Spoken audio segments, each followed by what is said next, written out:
Set Phasers, a highly illogical Star Trek podcast.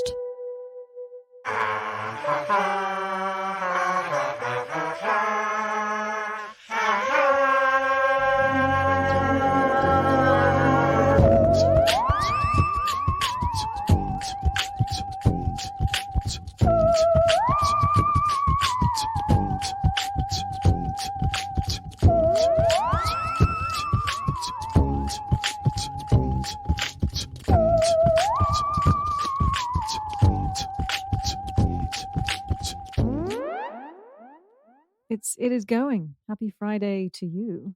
Hello, Stevie. It is still Friday. It has been Friday for so long, but here we are, nonetheless. Set Phasers, a highly illogical Star Trek podcast. Once again, today's stardate is stardate 325910.9, and we're discussing, well, listen, we're going to talk about Lower Decks, but we should probably also discuss Star Trek Day. We must. But we're discussing Lower Decks Season 2, Episode 5, An Embarrassment of Dooplers. I really enjoyed this episode. We got back to business in this episode. We did. Oh, it was fun. Back to Doopler business. Let's run it down. Let's do that. It's time to run it down. Can you run it down for me? What just happened? Can you run it down for me? Oh, yes. Let's run it down. Okay, listen, don't get too excited. But the credits come right up front. There's no cold open. It's the credit sequence. Oh, yeah, that's true. Yes, usually there's a cold open, but when I see the credits up front, I know this is going to be a big story app. There's no just sort of like jokey stuff up top. And it does not fail to deliver. So on the Cerritos, it is started 58053.9, and they've been ferrying a Doopler Ambassador to Starbase 25. Why? Because they're going there for a command conference. The Doopler is a race of humanoids who involuntarily duplicate themselves as an emotional response when they're feeling defensive or sad or angry or something like that. So everyone is being super careful around the Doopler. And we zoom in on the command staff. They're having dinner. It's Ransom and Freeman and Shax and Tiana.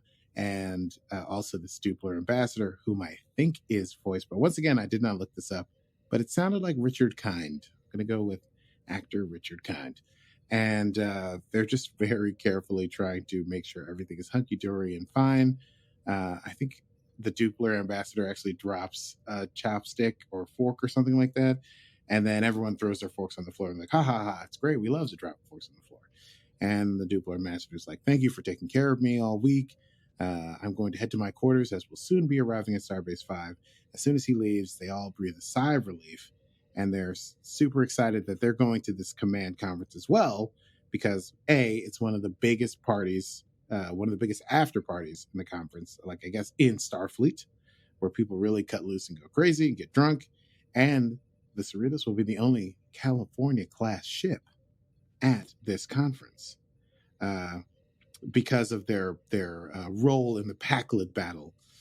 So they're very excited. And Captain Freeman is looking forward to rubbing elbows? I forget how the phrase goes. Rubbing shoulders. Shoulders with other elite Starfleet captains. Meanwhile, Mariner and Boimler are doing what Lower Decks people do. They are stacking crates in storage bays, and they finish that, and they have to go on to do some more crates in some other storage bays, and they're upset that they're going to miss the crazy, super cool party. And Boimler's reminiscing about how the Titan would be going and how the Titan was great and how the water tasted better and everything. And he mentions that, he had to leave, and his transporter clone is there. And that gives Mariner an idea. Mariner's like, hey, the Titan's halfway across the galaxy, but they'd be allowed to go to this party. If you pose as your transporter clone, maybe we can get in. And that starts the wheels turning. Meanwhile, Rutherford and Tendi are in the mess, and they're building a miniature model of the Cerritos. Apparently, something they worked on before Rutherford's unfortunate memory loss accident. And they find a weird message on one of the pieces that says field distortion amplifier 88. It's got 3 squiggly lines. They're like, what's that about? Anyway, back on the bridge, they get to Starbase 25. They haven't docked yet. They're speaking to an admiral or someone in the command center on the base. And they're like, and they ask Freeman, how did it go? And the captain's like, oh, yeah, it's been terrible. This week has been super bad. She speaks freely about how awkward the Doopler Ambassador is and how much they've had to be on their best behavior. Little does she know that the Doopler is there. Right behind has just her. walked onto the bridge. He's behind you. It's a British thing. Pantomime. He's right behind me, isn't he? And that causes the Doopler ambassador to experience an emotional stress. It immediately duplicates into 2, then duplicates into 4. Dooplercates.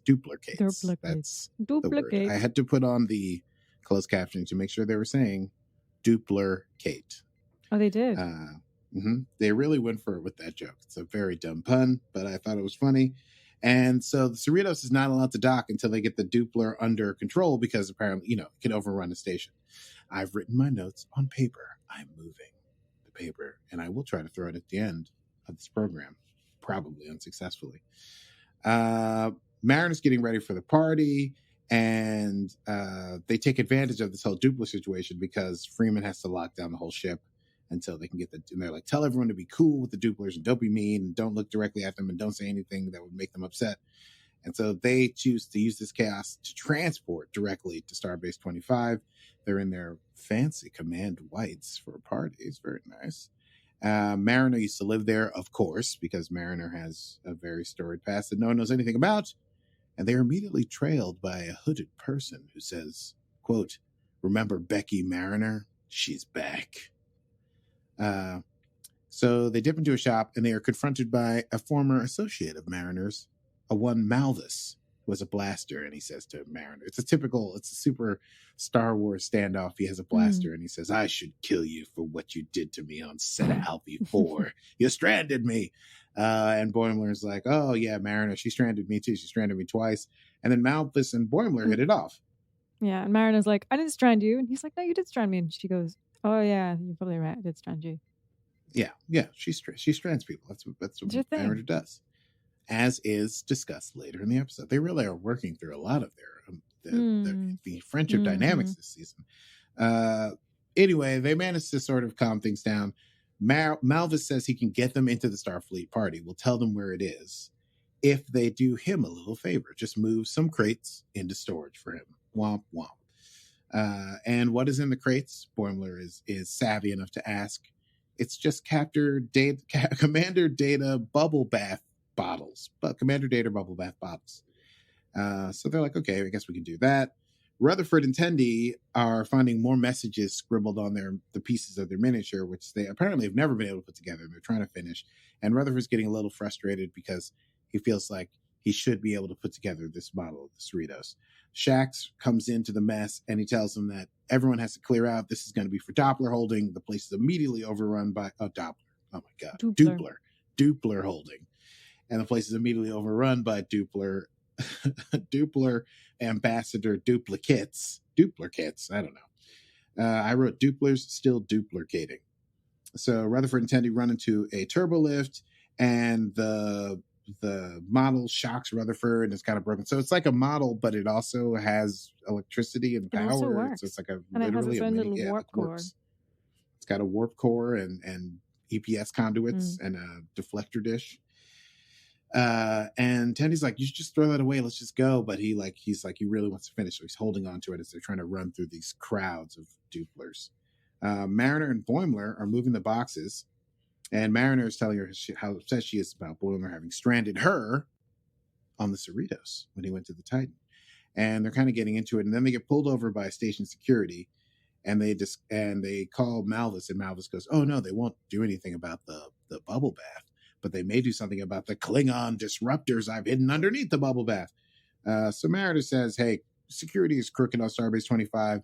Let's give it a chase. They're terrible drivers. Thus begins a crash through most of the station. Casino, barbershop, men's clothing, And along the promenade, there's a whole thing with people crashing into stuff. It's a total shark car chase. Mariner goes in reverse. She crashes through an aquarium. She drives up the stairs. They go through a Vulcan ship. It's bonkers. Rutherford and Tendi, meanwhile, surrounded by Dooplers. Can I just Dooplers. interject? But one of the things that I loved about that scene, and yes, it's like it's almost the sort of classic mall, like driving through a mall scene. But the Yes, thing that I exactly. loved about it was Boimler's very girlish scream that they made him do like 3 He times. screamed. It was hilarious. I'm sure he wasted his voice that day, screaming. Yeah. All those takes of screams. I couldn't even imagine doing that. I'm like, if I was truly terrified. And the nerd in me was like, how did they record that without it like clipping? But that's neither here nor there. I'm sure they know all properly. about how to record screaming. So yes, Rutherford and Tendi surrounded by Dooplers. They're in like one of the bays. He drops the model, but Rutherford goes back for it because he feels like if he can't fix the model, then he's not as good as his former self. And he's a person who fixes starships, and that calls his identity into question, and he feels like he's competing with himself. Ooh. Meanwhile, Mariner and Boimler are still on their crazy chase, crash through the glass enclosure of the aviary. They're still being chased by one car. They've shaken the other two. They jump into an old lake in order to save some guy, like a groundskeeper who's raking leaves. And they manage to lose security that way. And when they resurface, Mariner extorts the party information from Malvis. Otherwise, she'll let security know about his disruptors. He tells them the party's in Ballroom Alpha, where it always is. When they get there, Boimler, as masquerading as his transporter twin, is able to get into the party, but the party is Luna-class ships or above, and so Mariner is not able to go in. This upsets Mariner. She says Boimler should abandon her. She's still mad about Titan. They fight. Boimler says, "You abandoned me. You've never been a good friend." He goes to the party, and he gets there and realizes how out of place he is with all the upper crowd. They make the captains and first officers there at the party seem like really upper crust, sort of like patrician style people. And so the party's like very fancy, and Boimler feels very out of place. Rutherford and Tendi are on top of like one of the shuttles, being surrounded by a place that's literally being filled with the Dooplers. And Tendi reminds Rutherford that they actually never finished making the model before. They just enjoyed making it, and they tried not to finish it because the longer they worked on it, the more people left them alone. It was just a thing they did to have peace and quiet and have a good time. There is an access tube above them, but it's been shut down for a long time, and so they eject the warp core into the access tube, which causes a tiny explosion, but enough to open up the access tube and for them to escape. Mariner, meanwhile, is drinking alone at a dive bar on Starbase 25, and Boimler shows up, apologizes for leaving for the Titan. He didn't want Mariner to talk him out of it, and he says the party was no fun without Mariner because there was no one there to make fun of all the stuffy, upper crusty people there. The bridge is still being overrun by Dooplers, and Captain Freeman has had enough of it, and so she berates one of them. And when she berates one or two of them, I guess, they recombine. And she realizes, when you insult them when they get angry, instead of duplicating, they implurcate. They recombine.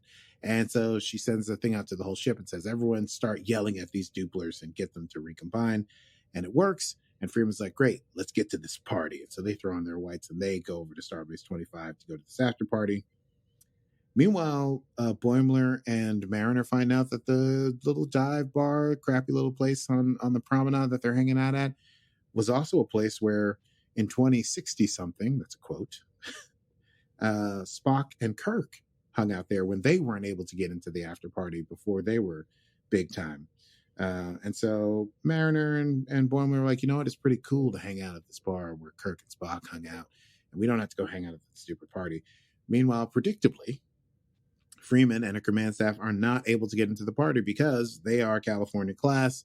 When they call out to the people in the party to help them get past the door person, they are summarily ignored. They're not on the list.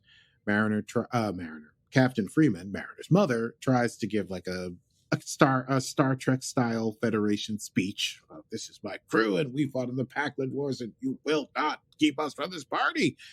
But it doesn't work, and they find themselves on the promenade as well. And then Mariner comes over and invites them to join them at the Kirk and Spock bar, and so that works. And the Doopler Ambassador comes by to thank Captain Freeman for helping him unduplicate, and asks if there's anything to do for her. And she says, you know what, there is something you can do. And she has him transported directly into the elite party, where he immediately bumps into somebody and starts duplicating. And I can only imagine it, all hell breaks loose. At the very end, Rutherford and Tendi are at the bar with everyone else from Cerritos who's hanging out. And Tendi gives him a new model that they can work on together of dun, dun, dun, dun, Deep Space Nine.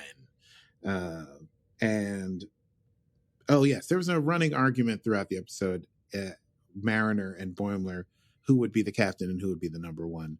Mariner says it's force of personality, therefore Boimler has to be her number one because she has more of the personality. And in a jovial mother-daughter moment, Captain Freeman agrees and says, yeah, I've seen it happen. That's how it is. Cult of personality. And so Mariner crows that Boimler will be her number one. And the very final scene we see, in the bar, there was once etched Kirk and Spock, and next to their names is also Mariner and Boimler. The end of an episode called An Embarrassment of Dooplers. That was pretty solid Star Trek. It was really solid Star Trek. I loved, like, they just came up with this original idea for the most part. I mean, yeah, it kind of was like Tribble based. Yeah. Trouble with Tribbles, An Embarrassment of Dooplers. True. And Doopler and Tribble obviously are meant to be similar. But giving the Tribble / Doopler the personality, you know, that's somewhat new. I didn't, you know what? Yeah. It's so stupid. I didn't even think about the Tribbles, but you're absolutely right. That's exactly what it is. that was, yeah, they're definitely, I thought, well, I should have saved that for Easter eggs. I would have finally have had an Easter egg. Good job. God. Well, you win some, you lose some. I can never find the Easter eggs when I need them the most on Easter. Yeah, no, I thought this was cool. And I liked that, yeah, they used the Doopler to create like sort of like an inciting incident, but it really was a moment for Mariner and Boimler to sort of solidify their friendship, and also for Tendi and Rutherford to solidify their friendship. And I thought it was great. They, you know, we didn't see the foursome all together in this one. There wasn't like a crazy, there was no like threat of life or anything, a danger to the ship really, except for the Dooplers. But I enjoyed it. I thought this was good rollick and fun. And I don't know if I think it's the best episode this season to date, but we are now halfway through season 2 of Star Trek Lower Decks. 5 episodes remain. 5 episodes remain. Only 5 episodes remain. Your okay. voice is so good for that. You could make money off that shit. It really is. It's better when I've been singing and haven't gotten enough sleep. So let's see. Should we go to the next Easter egg time? Yeah. You have to sing.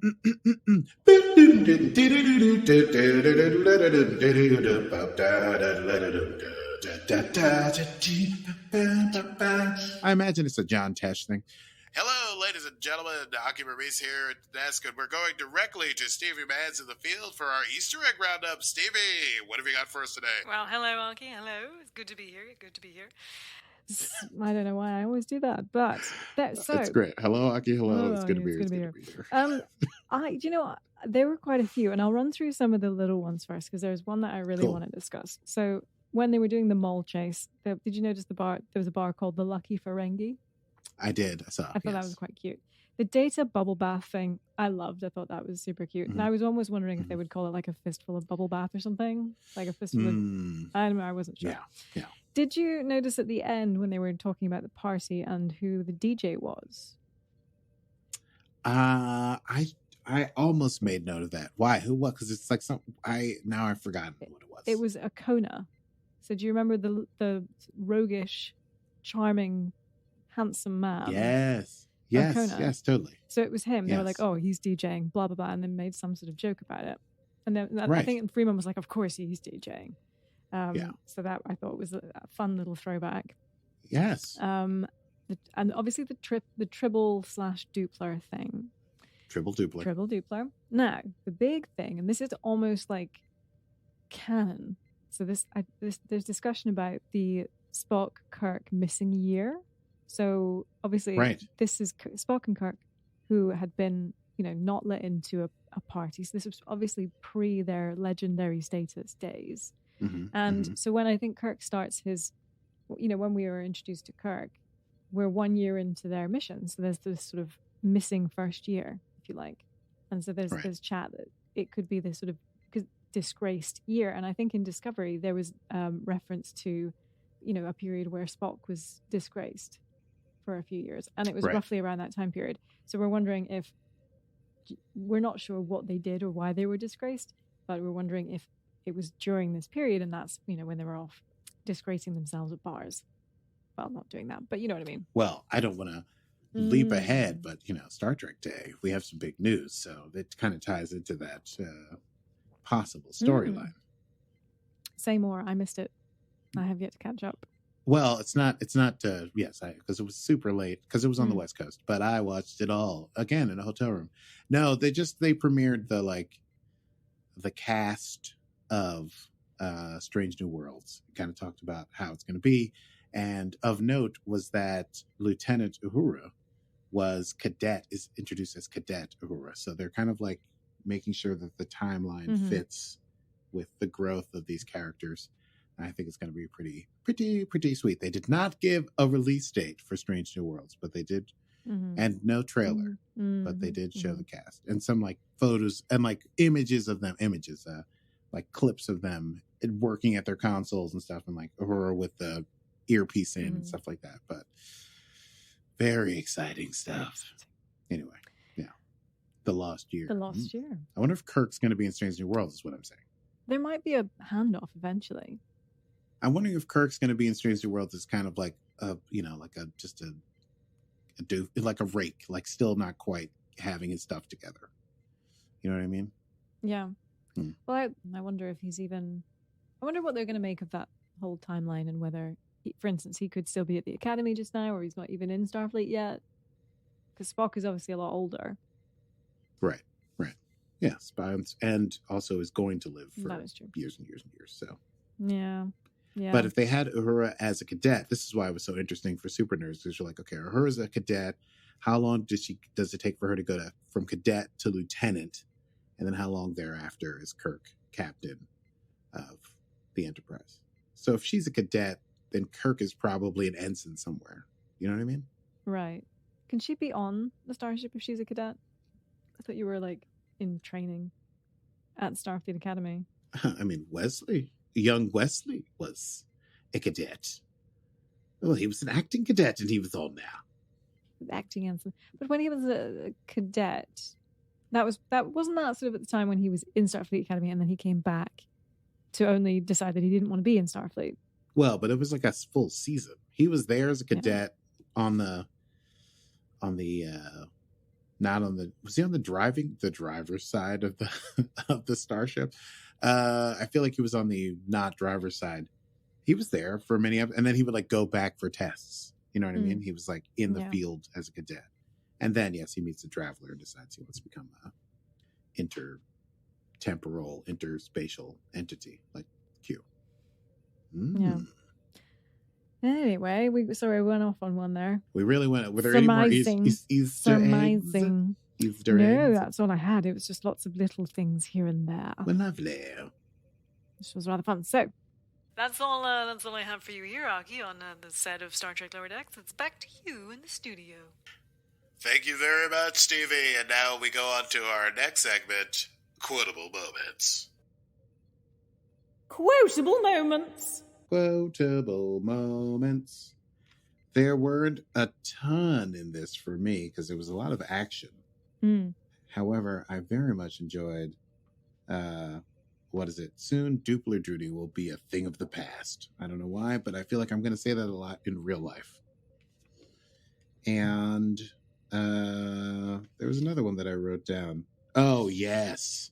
I don't know if this is going to be stepping on one that you would have picked out, but at the very end, when Captain Freeman agrees with Mariner that like it's force of personality and that Boimler would be your number one, Mariner says, Boimler's my number one now.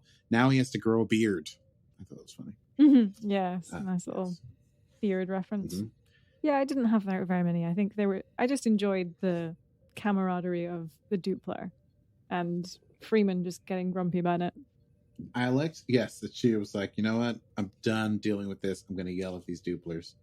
And it worked. And the bleep. We had a bleep. Oh, we had a bleep from her, and then we had a thing from Dr. Tiana when she's berating the Dooplers that was all bleeps. Yes. It was just bleep central. Well, you can't sing bleep. You got to go, get the off of my ship. It's fine. I'll edit that better. It's better this way. Okay, well, those are the quotes that I had. Let's go to next time. Next time on Set Phasers. Excellent. Well, next time we're going to discuss episode 6 of season 2 of Lower Decks, but I do feel like it's worth to mention that one big announcement that did come at Star Trek Day this past week was that season 4, count 'em, 4 of Star Trek Discovery is coming out November 18th, I believe, if I'm remembering correctly. November 18th. We're getting a new season of Star Trek Discovery. They were very tight-lipped about spoilers, so we don't know what all is going to happen, but it's very exciting.